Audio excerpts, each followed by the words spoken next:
Hi hello வணக்கம் friends. இப்போ நம்ம வந்திருக்கிறது நம்ம கொல்லிமலையில் இருக்கக்கூடிய ஆகாயகங்கை அருவிக்கு தான் வந்திருக்கோம். கிட்டத்தட்ட இதுக்கு ஸ்டெப்ஸ்னு பார்த்தீங்கன்னா 1000க்கும் மேற்பட்ட ஸ்டெப்ஸ் இருக்கும். கீழே இறங்கி தான் நம்ம அருவியை பார்க்குற மாதிரி இருக்கும்.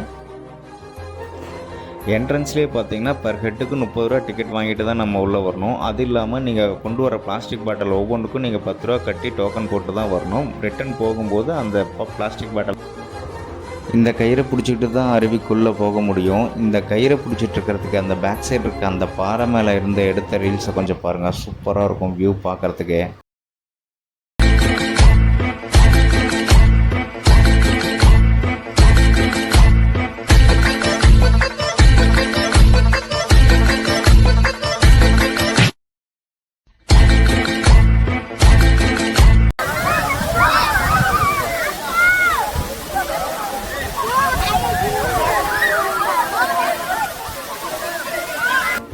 நாங்கள் ஃபால்ஸுக்கு போன டேட்டுன்னு பார்த்தீங்கன்னா கரெக்டாக ஜூன் 10th போயிருந்தோம். அது வந்து சண்டே. அன்றைக்கி கொஞ்சம் க்ரௌடு நார்மலாக தான் இருந்தது. அதுவும் இல்லாமல் தண்ணிக்கு ஃப்ளோ வந்து ரொம்ப கொஞ்சம் கம்மியாக தான் இருந்துச்சு. நார்மல் டைம் இதே வந்து லாஸ்ட் இயர்லாம் ஜூன் மாதம்லாம் வேறு லெவலில் இருந்தது தண்ணியோட ஃப்ளோ.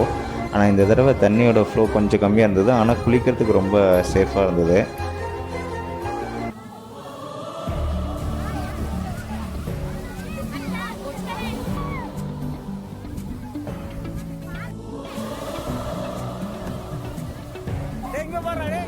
டோட்டலாக பார்த்திங்கன்னா ஆகாயகங்கையில் வந்து என்ஜாய் பண்ணுறதுக்கு சூப்பராக தான் இருக்கும். என்ன எங்கள் லேடிஸ்க்கு அந்த ட்ரெஸ் சேஞ்ச் பண்ணுற அந்த ரூம் தான் கொஞ்சம் நீட்னஸ் இல்லாமல் இருந்ததுன்னு சொன்னாங்க. மற்றபடி என்ஜாய் பண்ணுறதுக்கு சூப்பரான ப்ளேஸ் தான் நம்ம ஆகாயகங்கை. கிட்டத்தட்ட 90 மீட்டர் ஹைட்லேருந்து வர்ற தண்ணியை பார்க்குறதுக்கே வேறு லெவலில் இருக்கும். கொல்லிமலையில் டோட்டலாக பார்த்தா 4 அருவிகள் இருக்குது. அதில் பார்த்திங்கன்னா நம்ம அருவி, ஆகாயகங்கை அருவி, சிற்றருவி, மாசிலா அருவின்னு 4 இருக்குது. இன்றைக்கி நாங்கள் போன அன்னைக்கு பார்த்திங்கன்னா மாசிலா அருவிலையும் நம்ம அருவிலையும் அவ்வளோவா தண்ணி இல்லை. இங்கே ஆகாயகங்கை மட்டும் எப்பயுமே வருஷம் ஃபுல்லாகவே தண்ணி வந்துட்டு தான் இருக்கும்.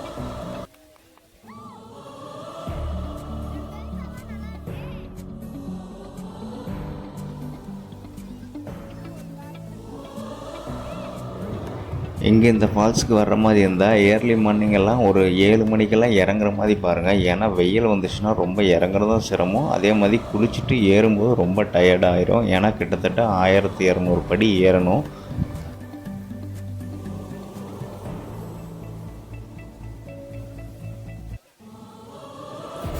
அதே மாதிரி அருவிக்கு உள்ளே போயிட்டு வெளியே வரும்போதும் இந்த கயிற்று பிடிச்சி தான் நடக்கணும். ஏன்னா ரொம்ப அந்த பாறைக்கட்டெல்லாம் ரொம்ப வழுக்கும். ஸோ நம்ம சேஃப் முக்கியம்னா இந்த கயிற்று பிடிச்சிட்டு வர்றது தான் ரொம்ப பெட்டராக இருக்கும்.